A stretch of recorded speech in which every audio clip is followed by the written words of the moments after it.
Dobrého jedla nie je nikdy dosť, tvrdí známy český režisér Zdeněk Troška a dokazuje to vo svojej najnovšej knihe.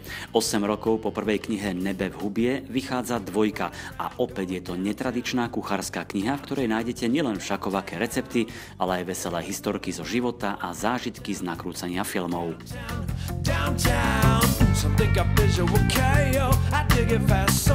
3 roky ho prehovárali vo vydavateľstve Noxy, aby napísal pokračovanie mega úspešnej prvej knihy.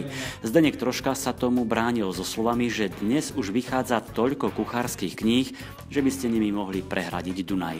V televizi vaří kdo, už dneska tak Hrůjnek a Špejbl, Krteček, všichni budou vařit.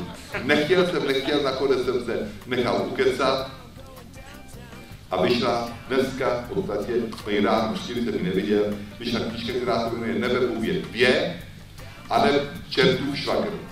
Jak Nebe v hubě je název jednoho moučníku, tak i Čertův švagr je název jednoho pikantního jídla. Krst knihy Nebe v hubie 2 sa spojil s premiérou filmu Babovžesky 3. Prišli viaceré známe tváre, napríklad aj jedna z našich najobľúbenejších spisovateľiek Andrea Caddington. A dnes v knihkupectve som sa náhodou pozrela presne na túto knižku, ktorá ma zaujala, pretože Zdeněk Troška je vášnivý gurmán života, cestovateľ jedať a zhodou okolností je dnes tá premiéra, takže som sa prišla pozrieť aj na ňu osobne, aj na ňu a rada si prečítam aj tú knižku.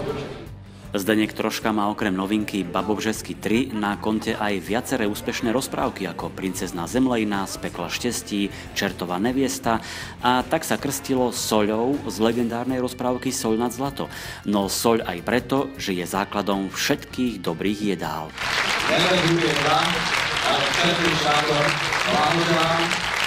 Zdeněk Troška je nielen vynikajúci režisér, scenárista či herec, ale aj veľký milovník jedla. Ako tvrdí, keď ste smutný, naštvaný alebo inak nešťastný, vždy si uvedomte, že jedno z najkrajších svetiel vo vašom živote je žiarovka v chladničke. A kuchařka je nejkrásnější literatura, kterou znám, protože tam je co odstavec, to dobrota, to radost, to nebe v hubě.